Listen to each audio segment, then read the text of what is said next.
What's going on, everybody? I appreciate you clicking on this video to learn a little bit about copywriting.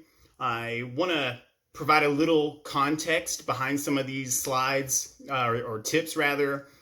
I want to make this as short as possible. I know you're busy. You're most likely a local business owner, entrepreneur, professional, and don't have a lot of time to invest into developing a skill like copywriting. So I want to share these 10 tips, provide a little context, and hopefully help you the next time you create an ad, a post, a blog article, even a website or a landing page, even down to your call to action buttons. These things are easy to do. They're easy to remember. So there's no reason you shouldn't be able to improve, your click-through rate, your conversion rate, overall interest into your brand, product, or service. So with that said, I'm going to jump right in. I'm going to try to do this just in one take. I'm not going to do a lot of editing. So if I stumble here and there, please forgive me. But let's just jump into tip number one. And that is when you write a headline, an ad, whatever it is, you want it to be as short as possible. So write down what you think you want to say, but then edit with your eraser or write with your eraser. Every word that you can remove from your sentence or paragraph, give yourself a pat on the back, $100, whatever you want to do. It's just the goal is to remove as many words as possible without jeopardizing, the point of what we're trying to say. So Trello did this perfectly, as you can see. All of the words highlighted in red on the left, they could remove, and what was left still said the exact same thing. Those extra filler words or unnecessary words could be removed without jeopardizing anything, and it makes it look cleaner. I don't know the exact stats on this, but I'm sure their click-through rate went up because of it. Tip number two is just being honest with your audience or your prospects, customers, whatever it is, whoever you're talking to. This seems like it would be pretty straightforward, but myself, just working in the local business, kind of digital marketing scene in Arkansas for the past 8 years, I see a lot of stuff or a lot of times where businesses really stretch the truth and customers get let down when they visit. Or they purchase, the product or service. Volkswagen, they knew the Beetle was a very small car. They knew they couldn't increase the size any. So when you put these two ads side by side, they say it couldn't be done. They say we couldn't make, more space, more comfort. You're right. We couldn't. There's I forget the country name, but there's a country over in Europe somewhere. They actually ran an ad campaign that, said, don't visit here, we'll hate it. And their tourism sales went through the roof like crazy. I'll try to find that and link that in the description. But be straight with your audience. Be honest. Your audience will always, always, always appreciate an honest line, especially if you can add some humor or lightheartedness behind it. Don't worry about being politically correct or anything. Just be you. And that's going to take us to tip number 3, which when you make an ad, you have to understand, or make anything on social media now, you have to understand that users, customers, prospects, they don't care, at least initially, about you. They only care about what you can do for them. This ad from Apple is a perfect example. Hearing, when these first came out, it was really life-changing for a lot of people, and the music industry. Everything up to that point had been either, physical cassettes or CDs, and this was going to change it up entirely, throw a kink into that. So when you read the ad that says the world's first digital media player, at the time, you got to understand that a lot of people didn't really understand what that meant. What's a digital media player? I've never heard of this thing. I'm used to carrying this big old chunk of plastic on my hip. When you reword that to say 1,000 songs in your pocket, it then becomes real. It's this company is giving me a way to, carry 1,000 songs in my pocket. We're not talking about the world's first digital media player at this point. You're talking about making Even if it was a small percentage initially starting out, it made people's lives easier. They no more they didn't have to carry CDs and stuff around in that big Walkman deal. They nailed it. That is a great example. Try to use this as much as you can in your own ads, and I think you'll like the results. Tip next, whatever number we're on, is to be real with your audience. Right now, it seems like everybody wants to be super professional, super PC, politically correct. But in such a noisy marketplace and social media, this whole Web 2.0 era we're in, that gets looked over very easily. There's nothing there that sparks an emotional connection. So when you see on the left this very professional, a very PC little article or just piece of copy, it doesn't mean anything to us. We don't have any reason to remember that. But then Melanie rewrote this into her own personality, and it says that she's writing it from home in her living room. Her dog, Sarah, I think, is proofreading it. That makes her seem like a real person. She's got a dog. Most people have a dog or some memory of a dog. She's at home working. We can all relate to that right now with the COVID-19, just everything that's come along with that. So don't be afraid to use your personality. Let it shine unapologetically. Be real with your customers. You're going to repel a few people, sure, but who cares, right? There's so many other people out there that would resonate with you and develop an emotional connection with you just because you're being real. The next tip is to find friction, to be polarizing. As much as you might push back against this, it really makes sense because when you look at the list over here on the left about Lemonade Insurance, it gives you just a list basically of different items. There's nothing special about that, right? There's no reason for somebody to click it because insurance isn't a sexy topic as it is. And just saying, hey, you'll really love this insurance, doubtful, right? But when they rewrote it and they're saying, forget everything you know about insurance, that's creating tension in our minds. They're saying, well, I don't know a lot about insurance already, but you're telling me to forget everything I do know? Okay, well, then you must be sharing, some kind of secret here.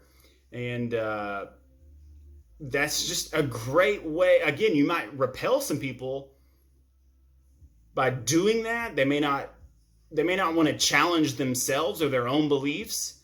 You don't want to work with those people anyway. Now, Lemonade and insurance is a different industry. Maybe you do in that case, but you need to see if it makes sense for your product or service.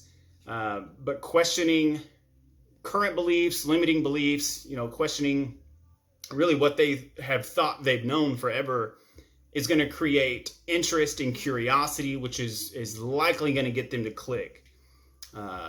It's an easy change. We're just see if you can add this anywhere, or change anything up to increase curiosity. Curiosity is what gets them to read the next line. It's what gets them to click your button, or whatever it is. Curiosity. The next one is just to talk casually. It kind of goes back onto, some of the previous tips, but the ad here on the left is very, politically correct. It's not conversational. Everything's the boss and he will and employees. There's nothing that actually attaches the reader or the user to the ad. When they rewrote it, though, they're then talking to the audience. Whoever is reading that ad, it's hitting them directly. You're wondering how quickly you'll transition your team. It makes it real. People can resonate with it. They can imagine themselves using this service or product in their day-to-day operations. It's most likely going to, they're most likely to remember something that is talking directly to them. The next tip is making it scannable. Everybody's in such a hurry these days. nobody is going to sit down and read, a really long article, especially when they can't pick up the personality or the tone of the author. Everybody scans. You want to keep short little sentences and paragraphs. You want to highlight your headlines and subheadlines and so on. This one's pretty self-explanatory, but most likely there's a few posts or articles that you have right now on your website or social media that you could turn around and make a scannable article, which is going to increase, the amount of people that go from the start to the finish. And if you're trying to get them to click over to a website or whatever, this is really beneficial. So do not underestimate this.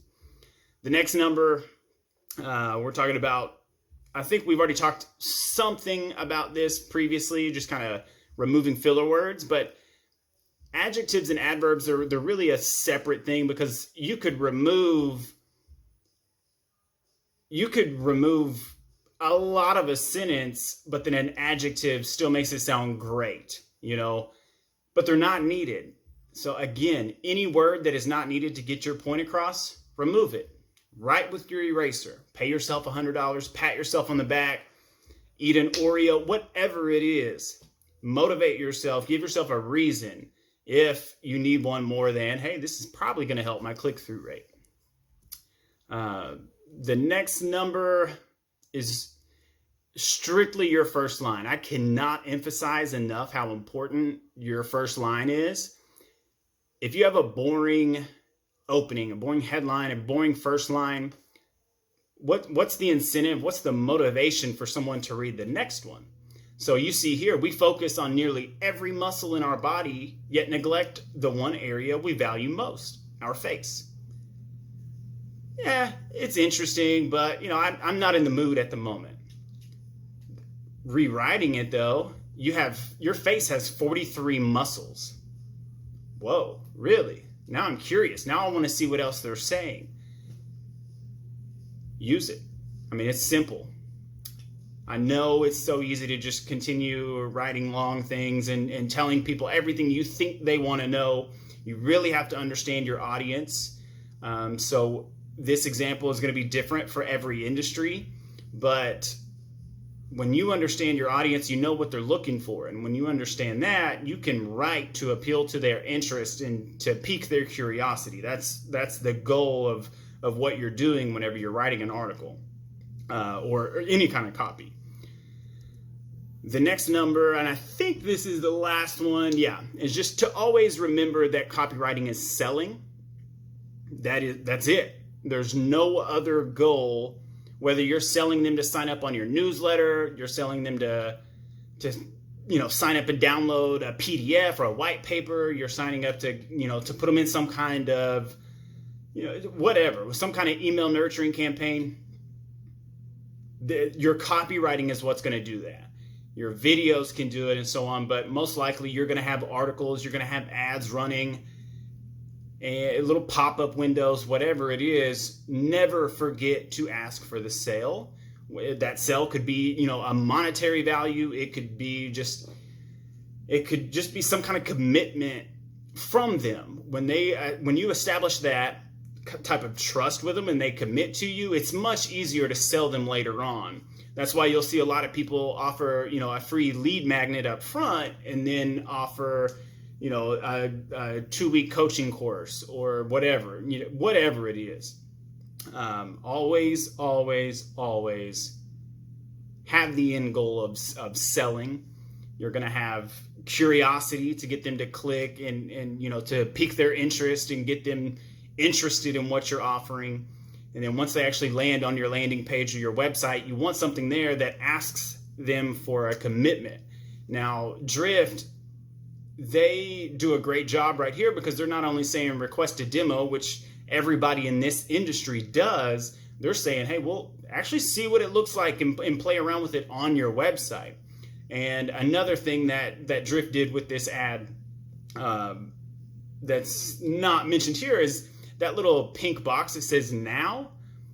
That's just an attention grabber. So if there's anything you can do like that to your ads, your pop-up on your website or a landing page, you might add it see how it looks, test it out. There's some softwares that you can test different things side by side, split test, but don't ever forget that you're selling. That is the goal.